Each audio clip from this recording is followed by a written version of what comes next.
Hey, 7th grade, it's Mr. Frazier. This is our first history lecture online. Today we're going to be doing a keynote address. Some of them are going to be keynote addresses. Some of them will just be me talking to you on the camera. I'm going to try and make as many keynote addresses as possible because I think that it's better for you guys to be able to see the information, and it's also a little bit more entertaining. However, I'm not sure how much work this is going to end up being, as we have to start scanning and sending files and everything. Speaking of which, I made a YouTube video showing how to scan and add documents to your Dropbox app, and I think you should watch it because that's how we're going to be sending all of our information. Alright, so this is Chapter 9 Review. I'm going to try and make all of my history lectures be on Monday and Wednesday like in class, and my science lectures be on Tuesday and Thursday, and then let Friday be like our test/quiz taking day in the future. You will have a test this Friday, the 27th.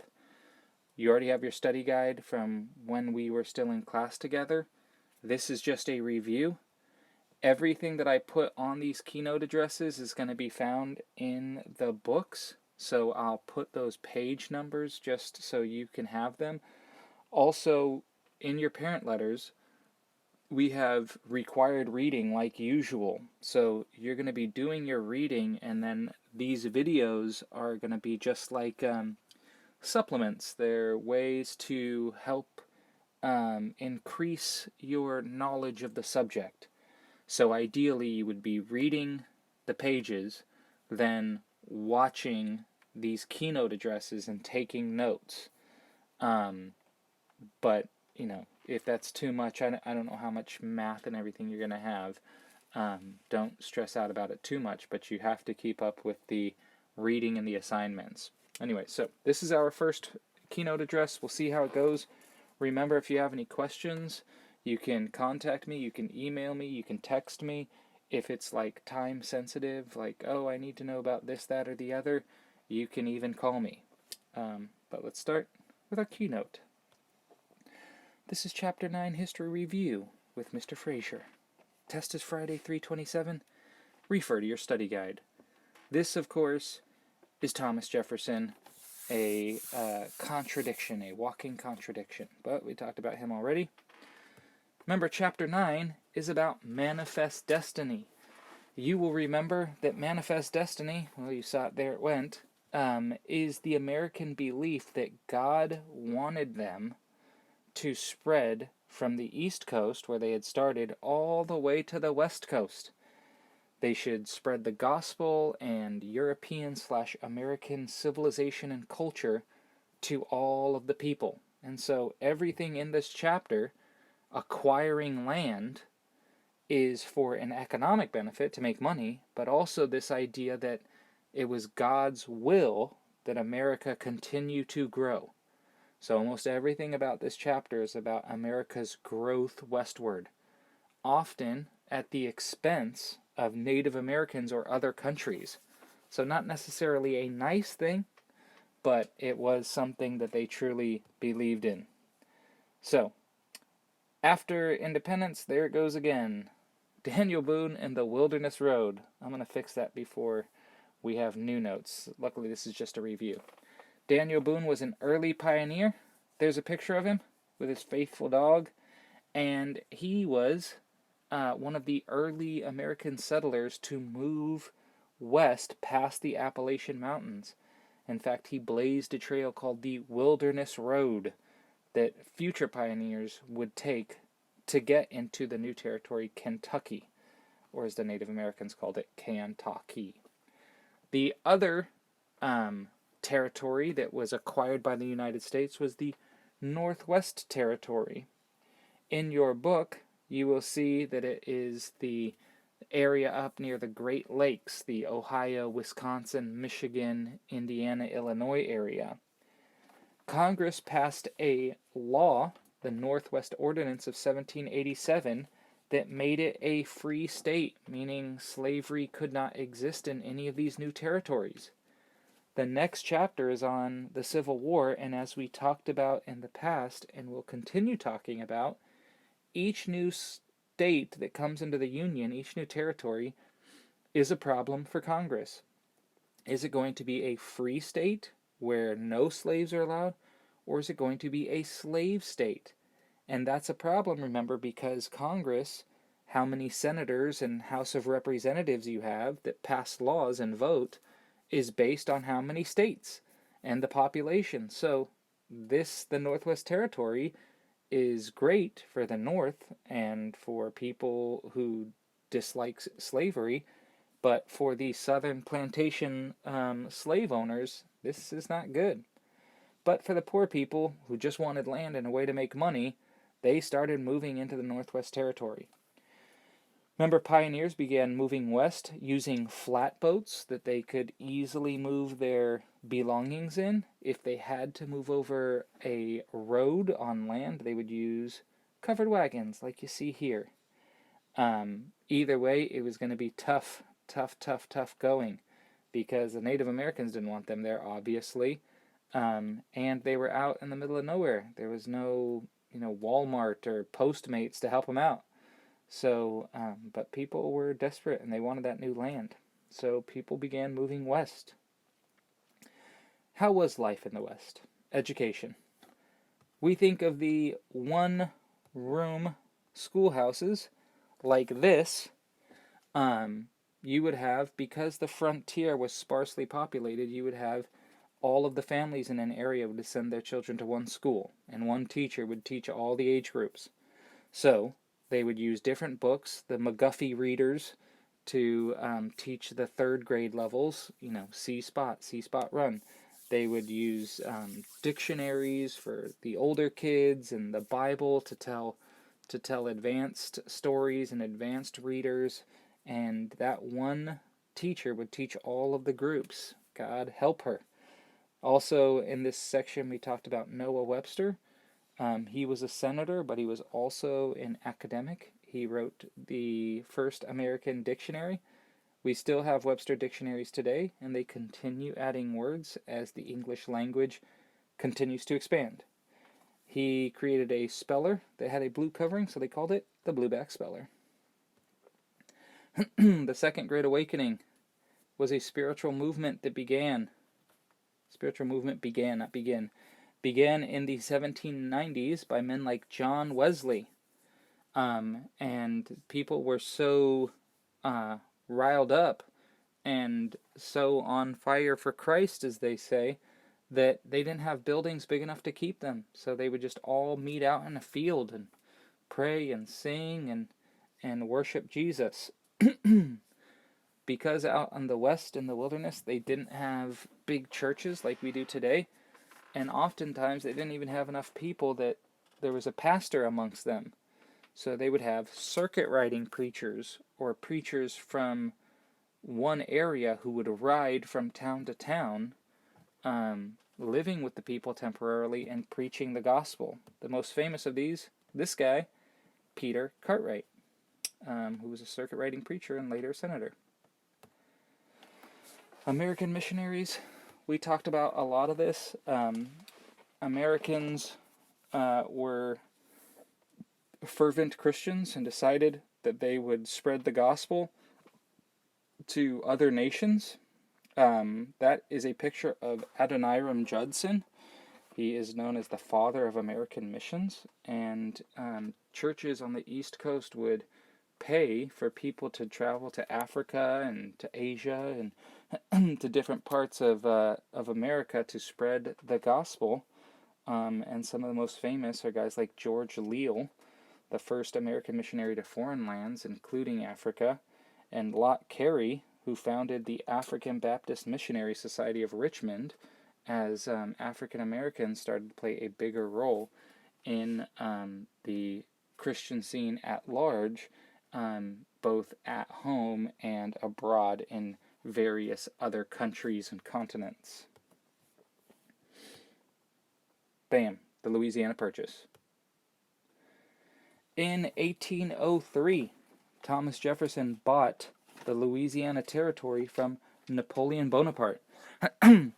Napoleon, in 1803, was fighting Prussia, Russia, Austria, and England, and he needed money. And he wanted to conquer all of Europe, and he wasn't concerned about the land in North America, so he sold it to Thomas Jefferson for dirt cheap. It's like $15 million, which is a lot of money, even today, but back then it was way more money than it is now. But considering how much land he was selling for $15 million, it ended up being, a couple cents per acre. So it was like the biggest land deal in the history of humans that I can think of. And when he did it, Thomas Jefferson doubled the size of the United States as it was at that time. So $15 million in a signature, and he doubled the size of America. It is important to note that the French people were selling to English people land that the Native Americans lived on and had never agreed to any of this. So all of the papers and money that's being thrown around didn't mean anything to the Cherokee and the Sioux and the Crow Native American tribes who were living there, and we will see that that is a problem. So after Thomas Jefferson buys the land, he sends a group of men to discover what they had just bought. They were called the Corps of Discovery, and they were led by two men named Meriwether Lewis and William Clark. There you see a picture of Napoleon in his patent pending pose of hand in jacket. You'll see in the Civil War Ulysses S. Grant and people mimicking that pose where they're holding maps or papers or whatever, and they have their hand in the middle of their shirt. Why they did that, I do not know. Guess it was just stylish. All right. The War of 1812. Speaking of England and France fighting, England was fighting France, and America was a trading partner with France. And England didn't like that. So they started seizing American ships, and they started seizing American sailors, forcing them to fight on English ships. And they started sinking ships and kind of disregarding and disrespecting America's wishes. And because England was so much more powerful than America, they didn't really care what we thought about it. Unfortunately for them, President James Madison declares war on the British in 1812. We talked about this in class, but the British kind of do a number on the Americans. They bombard Fort McHenry, which is where Francis Scott Key writes the Star-Spangled Banner. Then they take Baltimore, they march into Maryland and Virginia, they burn Washington, D.C. and the White House. Luckily, James Madison, the president, and his wife, Dolly Madison, escaped, and they took the famous portrait of George Washington with them. But the British troops kind of have dinner in the White House and then burn it down. And things are not going well for America for the first 2 years of the war. But England was also fighting France at this time, Napoleon, and didn't have time to mess around with America, so they just wanted to get it over with. And they sign a peace treaty with America called the Treaty of Ghent, and that ends the war. However, before the treaty can get back to America, Andrew Jackson defeats the British forces in Louisiana at the Battle of New Orleans. So technically the war was over when this battle was fought, but it is a big morale booster to Americans, and it makes Andrew Jackson very famous and popular, and he becomes president later. Texas War for Independence. There's a lot of wars here because America is expanding and taking more land, and people don't want to give up land, so often you have to fight for it. Texas belonged to Mexico, as did much of the Southwest, but it was sparsely populated. So General Santa Anna, who was the leader of Mexico, invited American colonists to come in and start building and farming in Texas. But wouldn't you know it, that trickle becomes a flood, and soon he's got more American immigrants than he knows what to do with. And so he puts a ban on American immigrants into Mexico. But Americans keep on coming. There's American illegal immigrants coming into Texas, and they decide that they want the land and that they're going to fight Santa Anna for it. So they raise up in rebellion. And Santa Anna is forced to lead an army up north from Mexico City himself. There are two famous battles in the Texas War for Independence.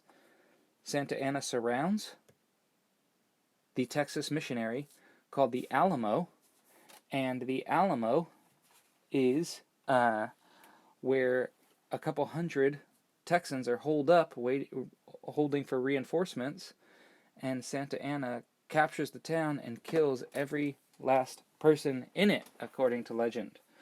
It's such kind of a dramatic event that the rest of the Texans start shouting, "Remember the Alamo," as their battle cry. And the next famous battle is the Battle of San Jacinto. General Sam Houston leads the Texan forces, and they fight and defeat the Mexican army. Sam Houston, that's a picture of him there, becomes the first president of Texas before it is made into one of the states of America, and they name the capital after him. So Houston, Texas is named after ya boy, Sam Houston. Next war, the Mexican-American War. So, the United States still looking to push ever west. So now they have the Northwest Territories, they have the Louisiana Territories, they have Texas, but they want more land. And they have decided that they're going to stretch from sea to shining sea. So they want to buy the Southwest Territories from Mexico. Arizona, California, Utah, New Mexico, Nevada, California, I already said. All of those territories belong to Mexico, and America wants it. So they offer to buy it. They bought the Louisiana Territories, but Mexico says, that's a hard no on our end. And America's like, yeah, sure, because we really want it. Mexico says, nope, we are going to keep our territory, thank you. So the United States is forced to pick a fight with Mexico. And they start marching troops all along the border, the Rio Grande. James K. Polk is sending Zachary Taylor, President Old Rough and Ready as he was known, to kind of stir up trouble. And the Mexicans take the bait. They fire on American troops and they kill a dozen or so of them. And that sparks off the Mexican-American War. Once the United States had their excuse, they send Zachary Taylor in to Mexico, all the way down to Mexico City, and they seize the capital and force the Mexican government to cede or give up all of that territory. They pay them the money, but remember, the Mexicans didn't want that money. And that territory, or the Mexican Cession, gives America vast parts of southwest North America. So the place we live in, Los Angeles, used to be Mexico, and now it is part of America because of this war. That guy right there is Old Rough and Ready, General Zachary Taylor, and he becomes a president later. The next chapter that we talk about is about the Civil War, and Ulysses S. Grant, General Tecumseh Sherman, Robert E. Lee, all of those men will have served together in the American Army during the Mexican-American War. And so it's kind of seen as like the warm-up for the Civil War. And so while the Mexican government certainly wasn't happy, the Americans were, because after the Mexican Cession, the United States stretched from Florida and the East Coast all the way to California and the West Coast, and they had fulfilled manifest destiny. Speaking of California, we got to talk about the gold rush. Now, I am extremely bummed that we did not get to go to Sacramento if there's a way to make it up to you guys, I will do it. But due to the circumstances, I'm sorry you missed out on it. But we were going to go there and we were going to see Sutter's Ranch, which is where gold was discovered. In 1848, there's a few Americans living in California. At this point, there weren't very many.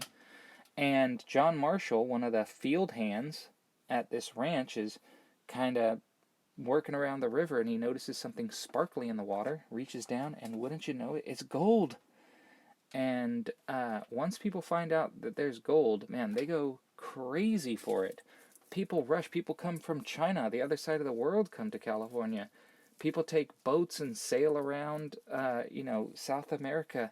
They rush from all parts of the globe into California, hopefully to find some of that money, because if you could dig up a rock of gold, well, then you were set. And there's so many people coming into California the next year that they're called the 49ers, which is the name of the football team today. But they were all coming into that San Francisco, kind of Northern California area looking for gold. Now, after the gold rush in California dries up, people strike silver in Arizona or gold in Wyoming, and people continue following these silver and gold rushes all throughout the United States, but it started in California. And so towns would pop up when they would find silver out in the middle of nowhere, because people would start mining silver and they need, food and clothes and supplies. So general stores and saloons and everything would kind of pop up. But once the mines would go dry, people would leave. And so we get these ghost towns all across the Southwest. You can think of like an old Hollywood Western movie, these ghost towns where people would flock looking for gold or silver. And once there was no more gold or silver, they would leave, and they're not going to take the houses with them. So they'd have these ghost towns called ghost towns, not because they're haunted, although maybe they are, I don't know. I doubt it, though.